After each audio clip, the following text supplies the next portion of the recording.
exdiputado de Venezuela, exiliado, desterrado. Tuvo que irse, bueno, y también fue encarcelado, ¿no?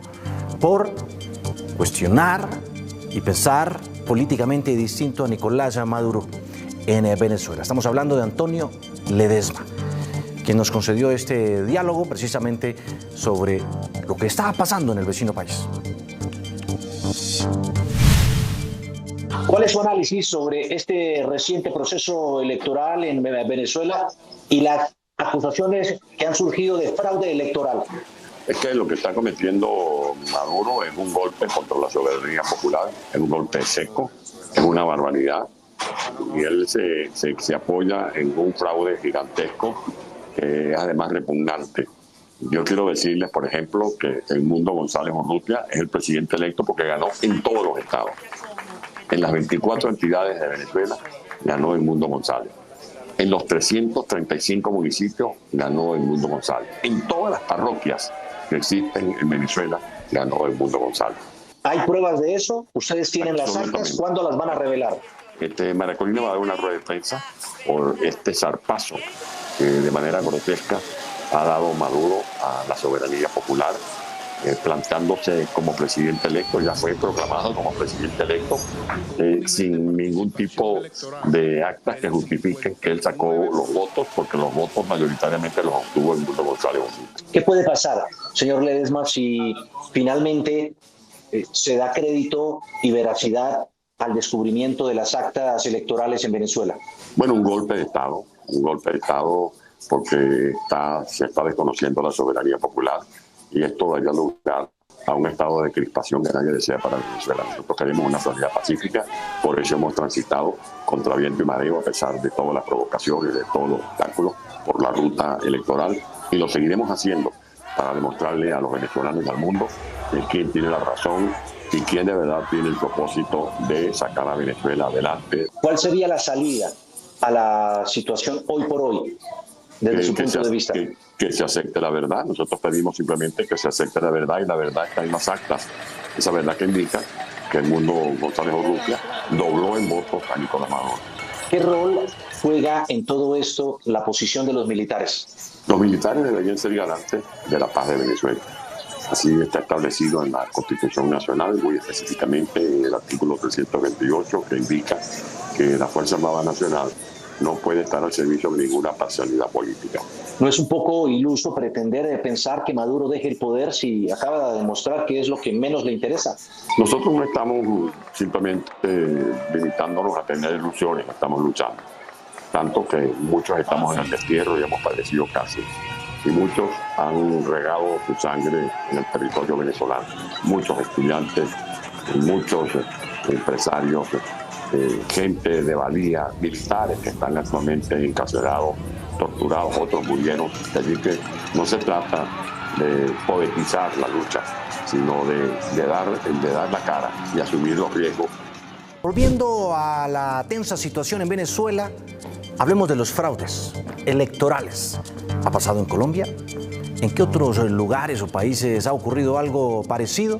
Pues él es Andrés Manuel López Obrador, expresidente de México, quien en 2006 logró 15 millones de votos y su contrincante logró 14.100.000 votos. Por eso los simpatizantes de Obrador bloquearon la famosa avenida del Paseo durante 47 días. Decían que le habían robado las elecciones. También está el caso de Guatemala, con Sandra Torres. Bueno, en fin, la candidata fue derrotada en 2023. En este país se denunció todo esto por presunto fraude electoral con relación a quien es hoy el presidente de ese país, Bernardo Arévalo, quien según el Tribunal Electoral finalmente ganó por amplio margen. Pero, ¿qué ha pasado con otros casos de fraude electoral? En Colombia, ¿ha pasado algo parecido, Lina? Juan y televidentes, muy buenas noches. Pues aquí tenemos un caso cercano. Alexander Vega, elecciones de Congreso en el 2022. Se hablaba de fraude electoral porque el pacto histórico reclamaba 800.000 votos, pues que los afectaban.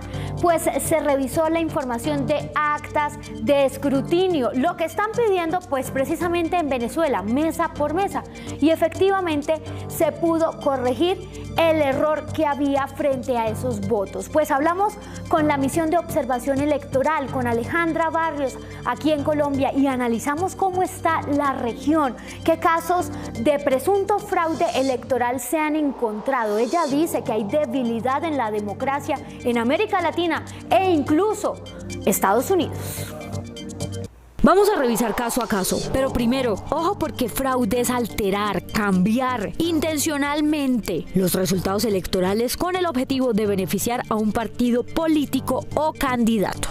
¿Qué es fraude electoral? Revisemos un caso muy cercano, Colombia. Recientes elecciones de Congreso, la diferencia 800.000 votos que afectaban al pacto histórico, pero se revisó la información de actas de escrutinio mesa por mesa. Y por eso es tan importante, Lina, tener presente que lo que se le está pidiendo a la autoridad electoral de Venezuela no es algo que no se le haya pedido a otros países. Guatemala 2023, la candidata oficialista perdió frente a Bernardo Arévalo, quien según el Tribunal Electoral de ese país ganó por amplio margen. La ciudadanía salió a la calle, la autoridad electoral tuvo el coraje, la fuerza, la institucionalidad suficiente para decir no, nosotros somos autónomos, y declararon la elección a quien era la oposición en ese momento del presidente de la República. México, reclamos por un ajustado resultado en las elecciones entre Andrés Manuel López Obrador y Felipe Calderón, en la que resultó ganador el segundo.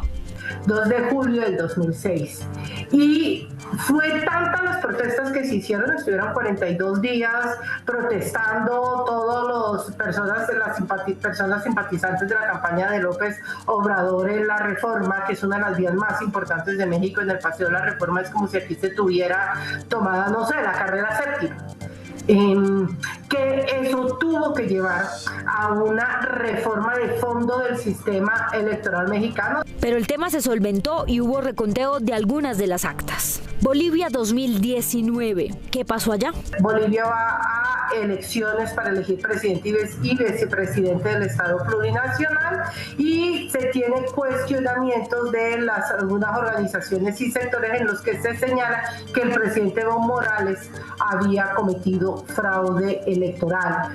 Se hacen todas las cosas que en un proceso electoral no se deben hacer. Se interrumpe la transmisión oficial del conteo rápido. Aquí es importante señalar que en Venezuela no hubo conteo rápido. Pero volvamos a Bolivia. Y se anunció que se tenían que repetir las elecciones. Si ustedes se acuerdan, la Organización de Estados Americanos señaló su preocupación por inconsistencias en los resultados, y Evo Morales presenta entonces su renuncia a la presidencia de la República.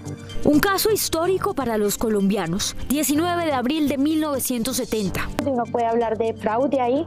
En algunas zonas del país se va la energía, se dejan de transmitir los resultados, además en los medios de comunicación, esperando a lo que diga registraduría, y se amanece el 20 de abril con la tendencia completamente inversa. Se señala que Pastrana había ganado por un millón, no sé, casi 400.000 votos, y Rojas por 1.360.000 votos. Era una cosa como una diferencia de 40.000 votos, y pues obviamente hubo una elección absolutamente cuestionada que termina con un arreglo político. Y antes de despedirnos en Sin Carreta, las elecciones y crisis de Venezuela, el fraude electoral en memes, con algo en medio de todo lo que está pasando de gracia, porque ha dado incluso para esto. Miren, resulta que esto dijeron algunos de los cibernautas. El CNE, o sea, el Consejo Nacional Electoral Venezolano, en estos momentos contando los votos de Nicolás Maduro. Es una suma que evidentemente debería dar como 400 algo y da 4.000.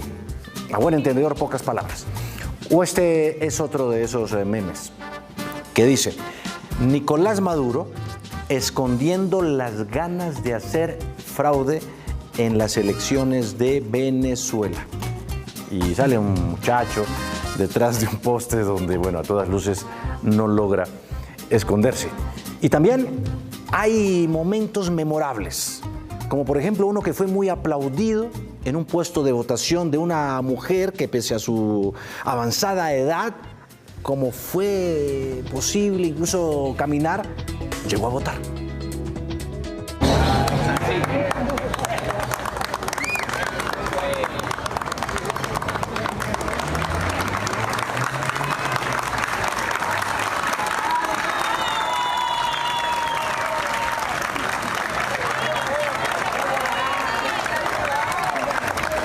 Y este otro que da cuenta más de la tensión, de la polarización en ese país. Justo en el puesto de votación hasta donde llegó María Corina Machado, una de las líderes que, bueno, fue inhabilitada, pero apoyaba abiertamente a Edmundo González como su candidato en la oposición. Y fue a saludar a la oficial que estaba allí de la guardia de ese país. Y vean, un descanso. ¿Quién va a ejercer su derecho? El equipo de prensa de María Corina.